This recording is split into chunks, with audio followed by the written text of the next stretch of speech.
Everybody, core conversations for Monday. Hope everyone's doing well. We got our dad goals, we have some conversation to have, and I'm looking forward to chatting with you. So thanks for joining us today. It's funny, all the stuff we talked about on Friday that we never got to, I think I might just touch on those again today as I don't have any guests. I'll talk about my weekend and just the fun I had with our Brazil group. And that's about it, man. It's gonna be a good time.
Everyone's doing well.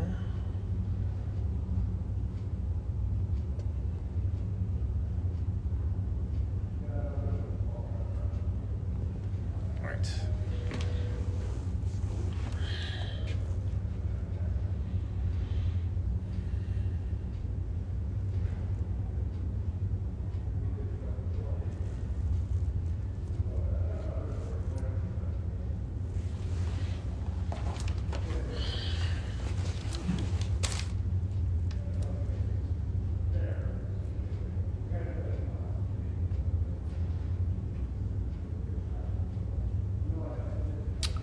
Hi, everybody.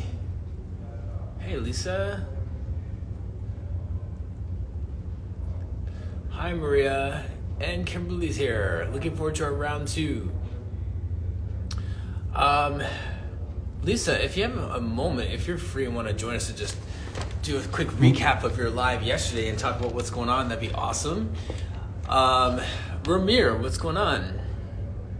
And Premier Merch, thanks for joining me. I'd love to hear more about what you all do.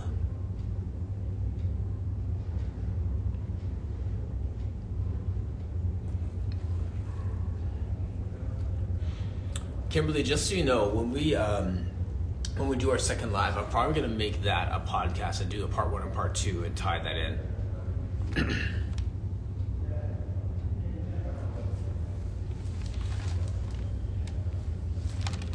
I do have some things to talk about this morning, but I also love to hear from you all. What's going on?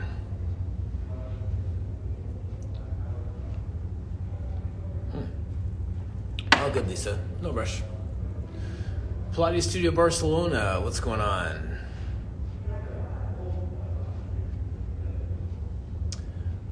Yes. So Lisa, I will reach out to you later today, and we'll schedule that live. Just some great, good things going on.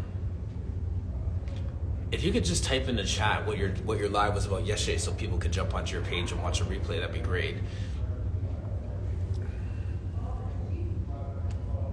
I think I need to do a trip to Barcelona. I have so many people that I've met over the years that are doing Pilates in that corner of the world, including Maria Earl, who's doing a great workshop this weekend. So definitely need to get myself out there.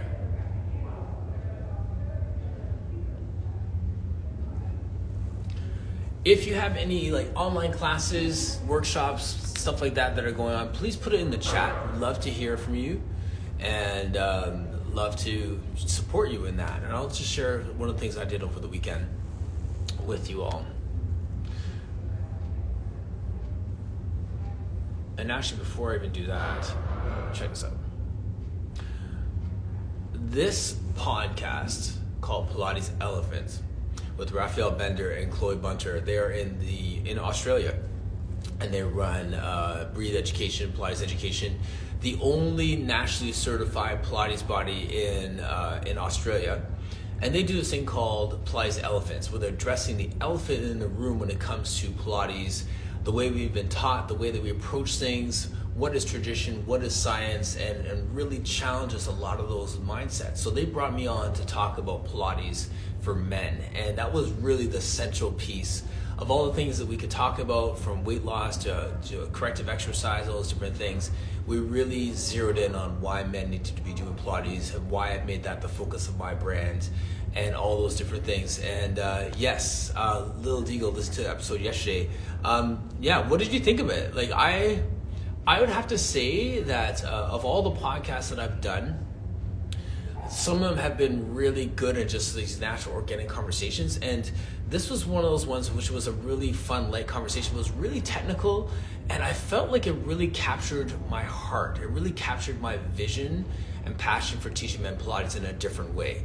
So yeah, have a listen to that, and I feel a sense of, how can I say this? It's a weird, I don't want to say it pride in a prideful way, does that make sense? But I'm very proud of that podcast. I'm very proud of the way that I was able to capture my thoughts. And I feel like people resonate with it. Like they heard it and they're like, yes, I get it. And I'd like to think that when you hear me talk that passionately about what I'm passionate about, that you would have that same level of passion for the thing that you're passionate about. So you're not trying to be like me, or I'm trying to be like you. You're doing you really, really, really well. And I hope that inspired you to do you well. And reading a few of the comments here, Lisa's comment here says, yes, my live last night was about breaking through yourself. And it'll be a 3-part conversation about discovering your deepest purpose and passions on this planet when we have one life to live. Yes, that's awesome.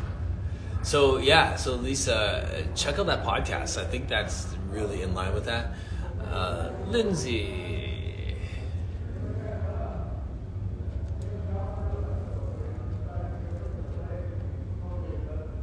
And Ruth, if you want to join me on the live, I'd love to hear your perspective on that podcast. I mean, like, I think Raphael and Chloe do such a great job with it too. But yeah, just for your perspective on it, that'd be great. Lindsay, thanks for joining me on Friday for our live. That conversation was great. I loved having you in the space. And you know me, I could talk about men in Pilates all day long. So Ruth, if you want to just share a little bit, once again, give me a thumbs up if you want to join me on the live. Lindsay, if you want to join me as well, you're more than welcome to join me as well. Just reading Ruth's comment here. It's so hard getting men to come to Pilates classes. I only have one male client. I know a lot of women who have a lot of men in their classes, and who knows? I mean, there's so many different things that determine how that happens, if that happens. You could have all these women who just refer their guys. You could have guys who, who's it? Exhale has like a bunch of boxers. Guys, I mean, some guys just want to get better, and that's just their thing. Some people just don't see the value of it, and that's our job, to help them to just feel it in their body and be convinced that this is for them. So yeah, it's interesting.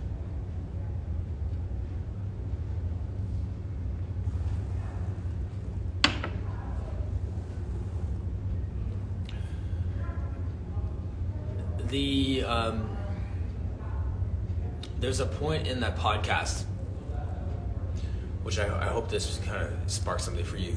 There's a point in the podcast when Raphael said, you own the Real Men Do Pilates space, like the hashtag or whatever it is. And I said that I felt that was a compliment, because the reality is that I don't. It's public domain, and someone else was using it, and I just decided to just adopt it. like I just, like a stray cat, I just brought it into my home and nurture it, and I just take care of it. And so it's one of those things where it isn't mine, but I'm presenting it like it's mine because I'm so impassioned. It's so important to me that someone thought that was mine, and I love that. And that's an affirmation of how much energy that I'm putting into letting people know that men need Pilates, and this can be something that can be a game changer for them, whether it's your dad, your significant other, your sibling, your child. Every guy needs Pilates, and that's not to take away from everyone else who needs Pilates, but if I'm doing my part getting men into the room, and Lindsay's doing, everything that she could do, or that everyone else can do to get their people in doing their thing, I think we're all like parts of the body, we're all doing our part. So it's a pretty simple formula, just like do you really, really well. Reading Kai's comment here, as long as they get to try it once, it's hard to not get hooked, referring to men doing Pilates. I think so. And and that also lends to the conversation, and anyone who wants to join me and just talk technical Pilates stuff for a minute, what do you do in that first session to get these guys hooked? What's your formula for getting someone hooked into your Pilates?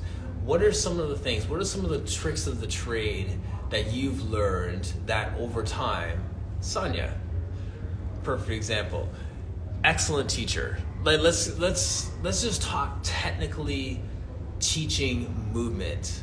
Sonia's an excellent teacher, and I would say to her, or I'd ask her, or I'd ask Tammy or anyone else who's in this space right now, you're here because you like the people, you're supporting people, you want to get better, you want to learn something. Let's learn from you. Someone joins your class for the very first time. What do you say? What do you do? What do you teach so that they come back? The whole point of a first date is to get a second date. What do you do on your first date with people?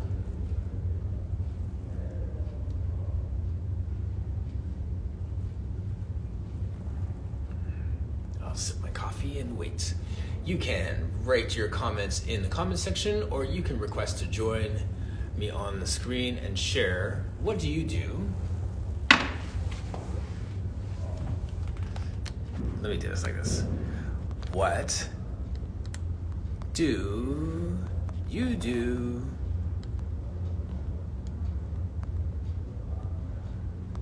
Jenna Zaffino on the first date? Someone's gonna roll in and not know what I'm talking about, so.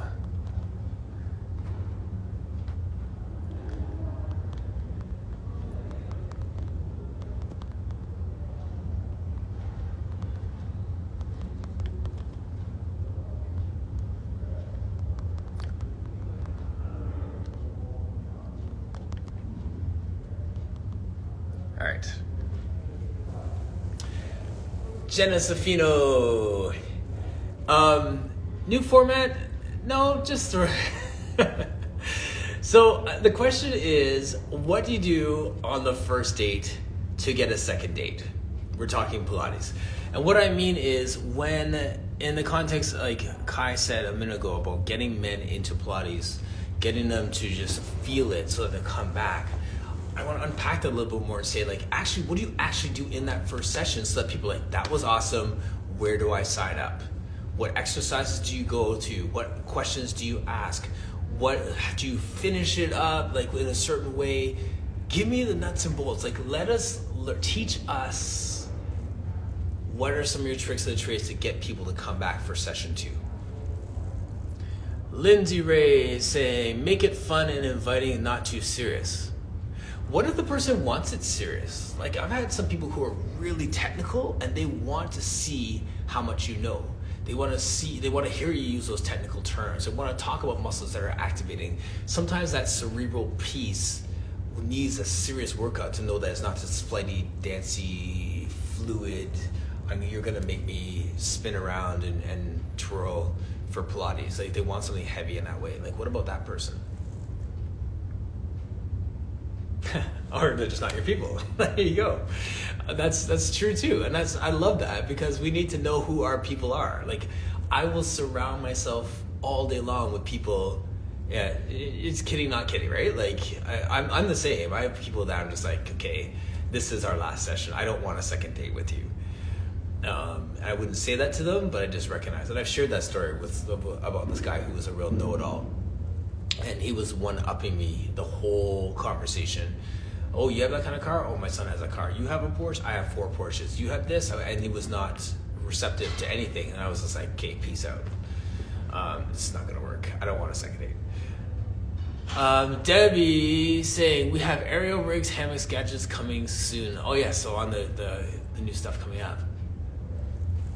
So Debbie, what do you do on your first session with people when like that is like your surefire technique to get them to sign up for another session, to come back and try it again? How do you hook people in? How do you reel them in? We're talking first dates here, people, in light of Valentine's Day coming up next week. I might have a special guest next Monday too, just so you guys know. Lindsay, I had a surfer come in to Tower Reformer class recently and asked us to teach her surfing stuff during class. There you go. You personalize it. Do you have enough tricks in your toolbox that you can personalize the workout to the person in front of you? Try and meet them where they are.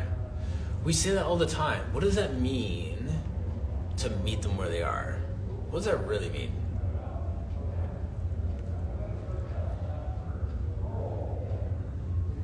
I feel like asking some questions today.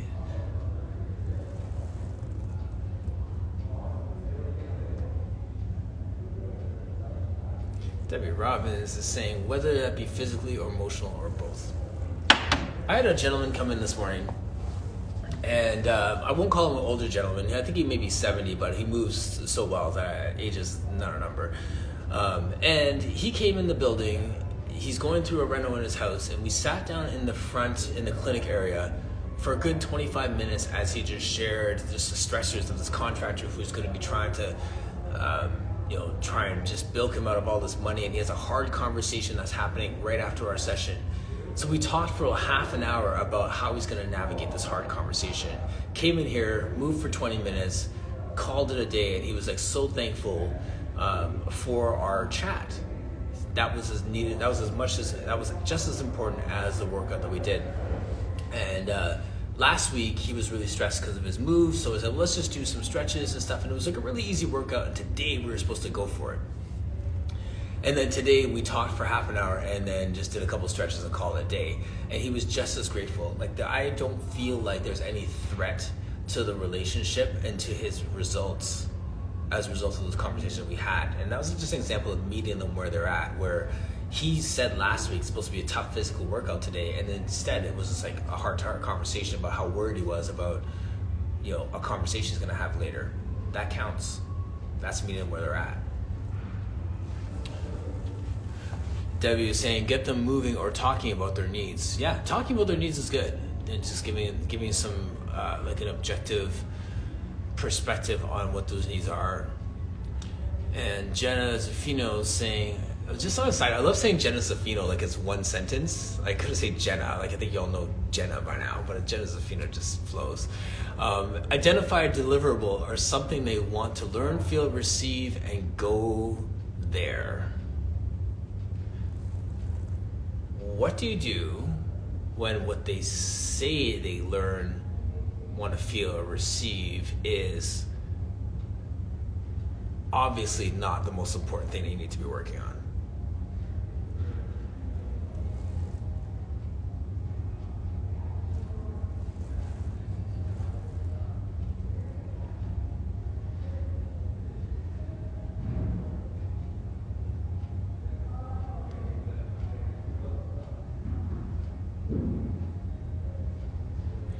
Whenever you're sick of typing, just request to join and I'll have you on the screen.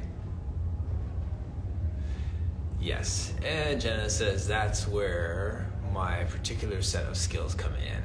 Right. Yes. Yeah, and she has a fantastic skill set, as we all do, right? So that's where you lean on what you know and how you meet the person with her at that point. Jenna Zaffino.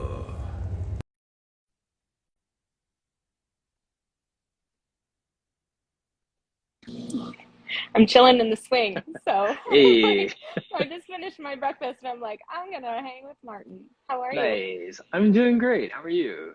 I'm good. It's cold. You cold? It's cold. Bitter. I know. I got 6 sweatshirts on right now, so I just needed a blast of heat in a minute with some oatmeal before I start the day. Yes, it's like the temptation to hibernate is real. It's real. Super real. Super real. Yeah. So we want to talk psychic brain surgery teaching skills. Yes, that's apparently what we're doing today. Yeah. This is, I think, what you're talking about is extremely valuable. And for those who are joining live, it's probably a really good idea to check in with the comments because there's a lot of really great aspects of teaching advice. Oh, I think I'm losing you. Did we lose each other? Or No, are we good? no, no, we're good. Okay. So, so I have a rhythm like most have. And what I've found throughout the decades of teaching is that going at somebody with a lot of information and not a lot of subjective information and not a lot of objective time spent is a good way to overwhelm them into a second date, Yes. confuse them into a second date. Hmm. Sometimes it falls underneath the category of like leaving them wanting more, but I want them to know why they want more. Yes. So one of the first places I take, actually universally, every single client goes to the pedipole immediately. And I say, we're just getting that, no handles, just the pull itself. I Yes. say, we're just going to stand here, take a couple breaths. I'd like you to notice where the back of your body is connecting to the pull. We're not going to tell you whether that's good or bad, right or Hmm. wrong. We're just going to do like a little litmus test, little like, let's set the bar and then we'll leave it. And then my intake forms are very objective. Tell me about a Okay. time when movement really supported you. Tell me about a time where, you missed movement from your life. What do you enjoy doing? How much do you believe that movement is a part of your success professionally or your Good ability to, questions. be.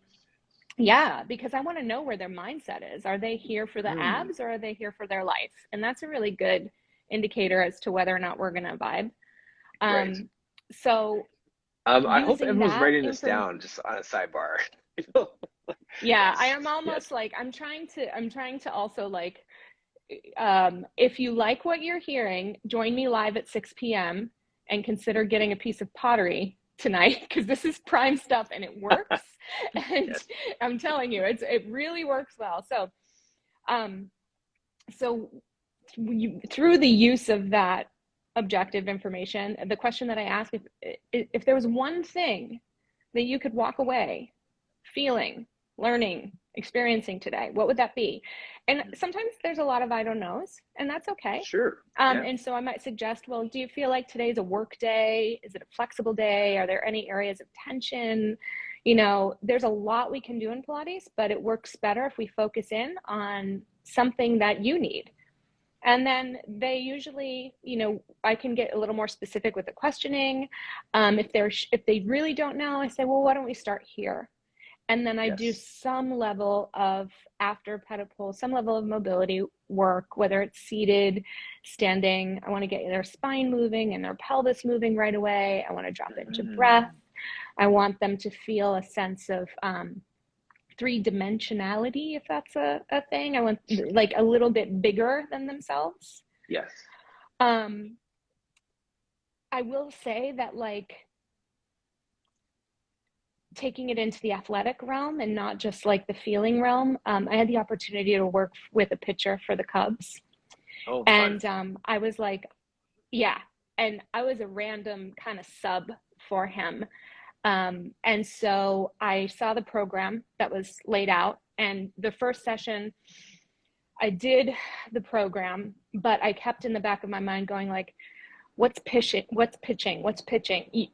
I, I don't think we Totally. need Yeah. to like go down the rabbit hole of understanding that I'm not the hugest baseball fan, but I know movement. So I'm like, Right. what's pitching? What's pitching? What's pitching? Pitching is spiral. And so I said, towards the end, I said, when's your next practice? And he says, I have to be there today. And I said, would you mind if we went through a few patterns that I think could maybe help loosen you up for it? And he said, no, let's do it. So, and as you know, like most athletes are pretty like locked in to their program. Like they don't want to change it up. They're not interested Yes. in like seeing what you want to do with them or whatever. I Not just in said, season. would you Yeah. mind? Right. Yeah. Well, I opened a spiral up, rotation, counter rotation, contralateral stuff, head to tail, all dance movement fundamental stuff, but in a very like masculine way. I did it for him. And then I You asked him coolified it for to, him. yeah. Yeah. And then he said, that felt great. Can you meet again this week? So I was like, sweet. So then I went and I Googled him because we can do that now. And I watched him on one screen and another picture on the other. And he came back in. We talked about what he needed that day, what he wanted to focus on. And I said, I watched a video of you and your leg doesn't lift as high as some of the other pitchers on the team. And he looked at me and I was like, you want to work on that today? And he's like, you can? And I'm like, we can try. And so it was very like, I took ownership of how I could help in the vein of what I knew about movement, instead of having to say, rush and take a Pilates for baseball players course, because that's the thing that it's never about. No. It's always about them, how they move, what they need. So, and then just to circle that up, and I'll stop talking. That's a great story. Always back to the. Thank you. Yeah, it was really fun. I always bring them back to the pedipole at the end, and there is always a change. Now, you and I know that's because spinal articulation and breath create space in the body. It's going to be easier to connect when those curves are elongated. I do it with the most kyphotic osteoporosis people. I use the wall instead of the pedipole, or a chair instead of the pedipole. But I'm always trying to show them a little more verticality, a little more uprightedness, a little more support through breath. That's my system. That's a great story, and I could almost tie that in with Michael Johnson's story from last week, where he was just saying, generally speaking, that Pilates is an idea, and people start to follow other people's teaching of Pilates and not looking at the person in front of them. And the example he uses is that we take Pilates to a horizontal every time. You lay down and breathe. That's why half the people come. And you know what's funny? The courage to teach differently is often the difference between people loving or hating Pilates. Recently, I've gotten comments from my Bellicon classes. It's hilarious to me. They say the same thing, rapid suggestion. I don't like Pilates. This class felt great though. It was like, oh, okay. Well, it was actually like, I can go out into the edges, but it's about as Pilates as you could get in terms of the format. I mean, we did the roll-ups, a series of five, like all the things. Yeah. So I think it's worth noting for all teachers that like your approach is the change maker for a lot of people. Right. And your personalization and understanding from like a body empathy point of view, what they might need, and then checking in with them. Right. Yeah. I'm going to say something that's going to sound very uncomfortable and almost off color a little bit, but it's almost the same thing. Okay. Where I've had people, I was going to say it anyway, but I'll just warn you, where people have said like, I'm not really comfortable, like their attitude would almost be like, I don't really feel comfortable with Black people, but you're okay. Oh, yeah. Yeah. Well, and that's their a body whole language other thing to unpack. That's a whole other thing to unpack. But what happens is when you live your life in a certain way, you challenge your ideals, you challenge what they know, they challenge what you think they know, and then there's this conflict, and then they have to look around at everything else in their life and be like, okay, wait a minute. He's fine, they're fine, this is good, everything is good. And it sounds like a weird analogy to Pilates, and that could be a very difficult thing to do. I think it's completely irrelevant. But that's it, right? I'm podcasting again, right? Yes. Okay, so I'm going to share a little spoiler alert. So each time I do an episode, I'm doing a red light and green light, and this has to do what you're speaking about particularly. So my red light this week, spoiler alert, but listen to the whole thing if you'd like, is my red light is not knowing Pilates history.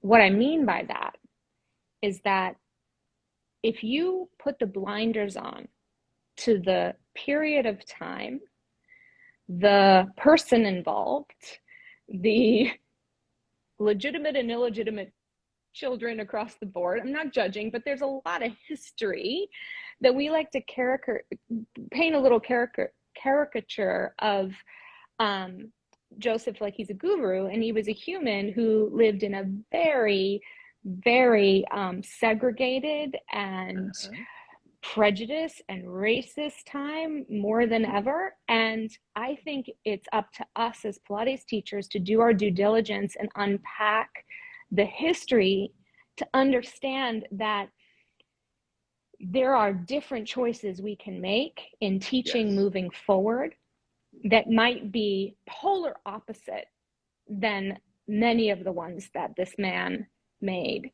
And it's our responsibility to know what the origin was so that we can revise it into what we believe it needs to be in accordance with our values, our belief systems, and the actual humans that are coming into our studios. Because I'll tell you, more often than not, my clients are not athletes, and they're not particularly white, and they're not particularly straight, and they're not particularly like whatever the avatar is that exists out there. That is it, yes. And when you come to the table without understanding what the origin of the work you teach is, and being willing to kind of pull the goodness out, but then apply it to the work in a way that actually helps people, like human beings, and then actually maybe create space for more humans to be involved, and actually like creates a ripple effect outside of your studio. And it's just like, I think the red light is on saying, oh no, that's not for me. Similar to understanding other areas of history. Yes. Similar conversation, but more specific towards Pilates teachers. Yep. And more I realize people don't know. You know, they haven't done the deep dive. They haven't. That was my that's such a great comment there, Jenna, if you know. my new name. Yes. Because the talk that I did for Brazil, I can't even pronounce it. On the weekend was with Giselle and her group was just so fantastic, because that's the same thing. It's like, how do we get people understanding the history of Pilates, contrology, make that accessible, and use that to inform their present day movement practice and learning and their clients and all that stuff. So it's ties into the same thing completely. Yeah. I put a post with the breathalyzer the other day, and I was floored at the number of people who had no idea what it was. Now, I'm not judging that, because not every educational body focuses on that. And quite honestly, not every single educational body needs to, in the sense that, you know, sometimes we look at a tool or a piece of equipment and we think it's all about the reformer, it's all about this, or it's all about that, or even it's all about the system. And if you don't know the whole system, you're not doing anything. And we know better. We can make an argument for a lot of benefit coming from a little bit of Pilates.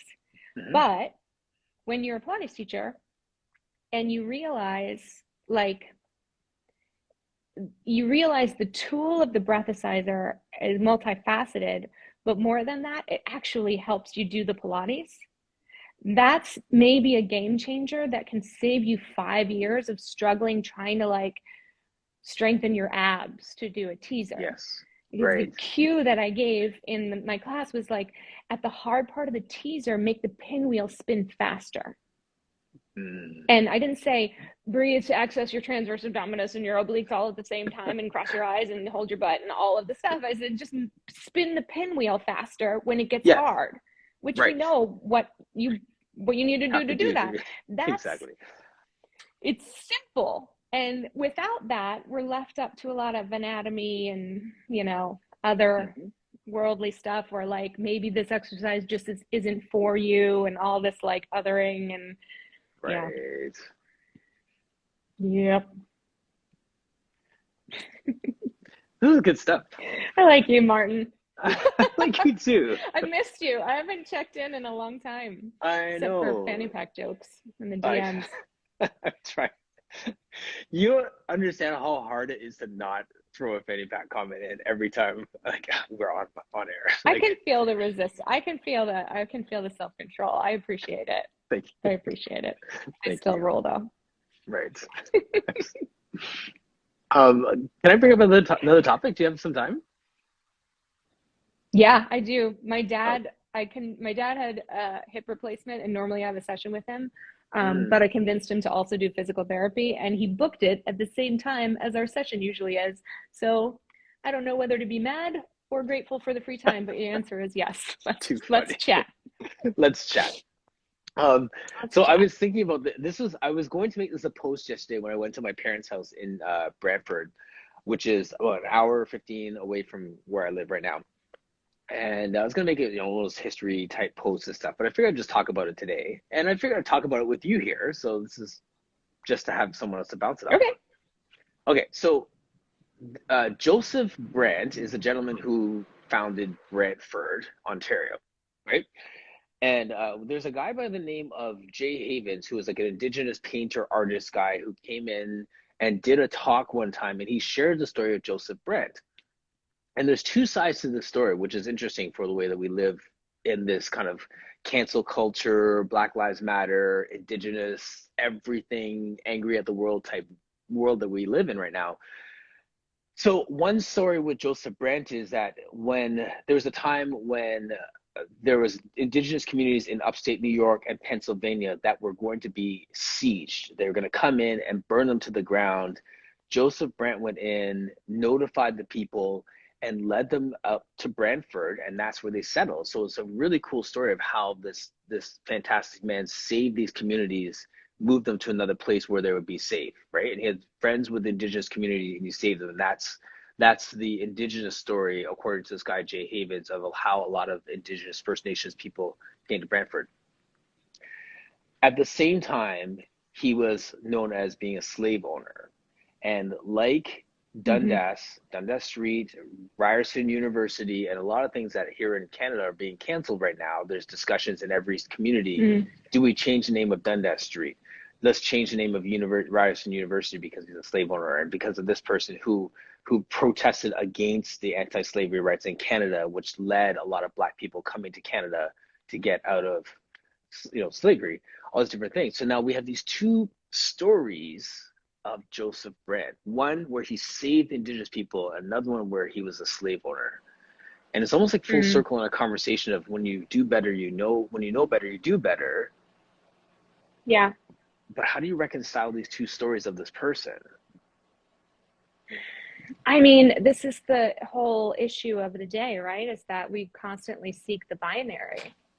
Right. We want it to be right or wrong, good or bad. And humans are not binary. And the issue of slavery is not. I mean, inherently, obviously, we know everything that's wrong with it. But to push someone, I don't know. It's a hard one, Martin, because of course, it is hard. I don't believe in violence. I don't believe in. It's abhorrent what's happened in the history of your country, of my country, and it feels too clean to put somebody in the good camp or bad camp and expect change to happen from that action. Right. Because when you just erase something, you eliminate the opportunity for growth. Also, some people ain't gonna grow. Right. And so it's I think it's an ongoing conversation, and I think that this is like telling the full story is where we can personally reconcile how we want to view that person without the need to feel like we have to lift them up on a pedestal or put them, send them away. Yeah. and it's not, I want to be real clear. I'm not coming to this from like I'm okay, you're okay, toxic positivity space. I just think that like inherently we all know that gut sense of what is wrong. And we also don't have to, forgiveness is not something we have to do. It's not something that is required of us. And we can condemn actions, and we can also see where some actions may have brought about positivity for others. Right. It's just, I have this conversation a lot in our house about we're so quick to judge. And that seems like, I almost feel like maybe not in the context of this conversation, but maybe also it's just the things that are really optical in the media today. I think we see, you know, it's almost the judgment and the condemnation has become almost like a defensive or even an offensive situation. Like, let me get you before you get me kind of thing. Yes. And I don't know, you know, I'm doing the best I can every single day to learn and listen and, you know, roll with all of it. But I think the space we stay in is the messy middle. It's the gray zone. It's Absolutely. We're seeking to know as much as we can about a given situation to be able to make a judgment call if needed that affects the positive outcome for the whole versus just one person or, you know. That's, I mean, that's hard. That's very hard. And that's a great way of trying to capture how complex that is. Because it is a judgment call when we try and land at this is right, this is wrong, he is right, she is wrong sort of rhetoric, right? Like, it's way more complex than that. And when you decide something right's or wrong, you're done with it. That's it. You don't have to work anymore. You're wrong, canceled. I don't have to think about you anymore. You know, I'm all for setting boundaries, but isn't being quick to the punch, isn't that a way of stepping away from the actual work that needs to be done? It is. I've been accused in the past of being too neutral, not even like, you know, toxic positivity, but being too neutral, like take a side on something. Yeah. Right. At what it's point? Also, I mean, you're in the space of conversation facilitator too, which is like, I think largely your programming is there to seed deeper thinking on these subjects. You're not standing on the pedestal telling people what to think or what to do. And I think it's very challenging for anyone in a small leadership or a large, well, I'm saying in the Pilates is like a small leadership position, to explain in one sentence or one Instagram post the depth of their process surrounding their experience. And it's, I think people want you to say what they want to hear. Always. Because they want to feel confirmed in that. We're searching for confirmation bias. Yes. And then, but there's so many aspects that come into play with it, which is, you know, what you believe, who you know, who you love, who loves you, what even like in sometimes the worst of ways, where you're benefiting from, where you're not, whether or not you have a support system to like speak up and dissent differently than other people. I mean, it comes down a lot to conversations within your community. Yes. Like, and whether or not you have a space to hold those conversations. And it's seen as courageous to do them out front and online. And I think it is. Yes. Also, like, we're in year 3. I don't know about your nerves. I'm very willing to go to certain places, but also in other places, I just got to be honest and say, I'm in the process. I am burning calories in this process because I'm in it, you know? Yeah.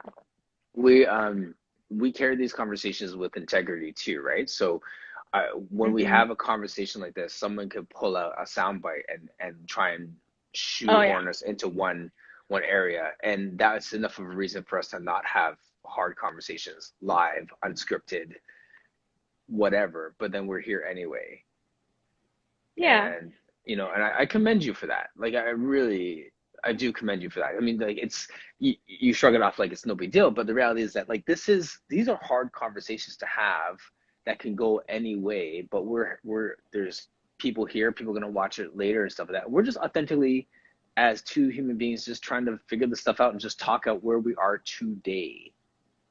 Look, if this is your platform, you are a Black man. If you're inviting me to have a conversation about these subjects, it is my privilege to have it with you. And I'm going to be as honest as I can and as imperfect as I can. I'm certain I say things wrong. But also, like, part of this friendship that you and I have, I think, is to a degree kind of like creating this space for conversations or subjects or even little ribbings across the text messaging that Yes. I hope, outside of the text messages, but I hope that if people see us having these conversations, sometimes people need to see a model of what it looks like to not be fully cooked on an opinion. Yes. Or to Yes. not like to say, I don't know yet. I know what's not okay. I know it's not okay with me. I know it's not okay with me, but I don't have enough information to go on, and I have to also decide, like, where is my effort in this moment going to create the most impact? Is it deciding on an opinion under the stress of a question that I wasn't ready for? Or is it being in conversation in this present moment and just like talking about it? Right. Absolutely. And if you and for those who are still watching, but watched it since the beginning, you almost step away from this conversation for a second and see how it was how do you present, we were talking earlier about like to get a client from first date to second date. That's a very polished, formulated, I've thought this through. I had an answer for that one. I had an answer for that kind of moment, whereas I have no answer for this. And actually, my answer tomorrow would probably sound slightly different than today's because I'm still growing, learning, and thinking about this a little bit more. I talked with someone else and they gave me, you know what I mean? So I love that contrast between the things that we know and the things that we are still learning, even though the things that we know are also subject to change. Well, show me a human that has the skill set of being human down to a science, and I'll show you a liar. I mean, nobody's got this thing going on. We're all just doing the best we can. Yes. Some of us better than others, but most of us are like, I made it through the day, and I'm alive, and the people and animals I'm, responsible for are alive, and so, Yes. Yeah, I don't know. But I think, like, let's normalize. I appreciate the bravery comment, but also I want to normalize it being an expectation that we can have conversations that go into gray spaces. You and I have an established relationship, and that's an easier space to have it in, for sure. Yes. We're both aware of like which side of the coin we stand on in general, so we can go a little deeper into specific issues.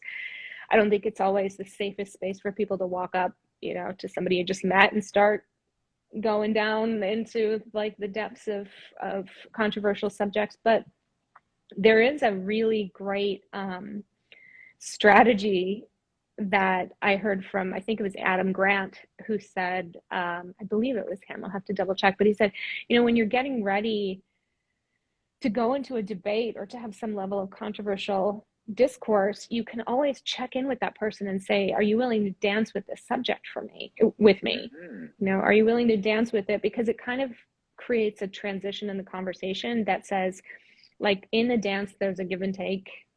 We're going to have a conversation about it. And instead of me kind of diving right into yelling my opinion or telling you why you're wrong or something like that, we're gonna transition into a space where it's very clear that we're having a conversation about a challenging subject. Yes. Yeah. Right. Because then people don't walk into like, I'm gonna enter this conversation because I want to win this conversation. Like it's not about Yeah. that. This is right. And that's Yeah. yes. Yeah. I think that's important too, even with what we're talking about. You know, we like to use language with Pilates where it, you know, put the human first and do the, you know, help them and give them their needs and check in with how they feel and what they want, you know. And yeah, a lot of times it works great.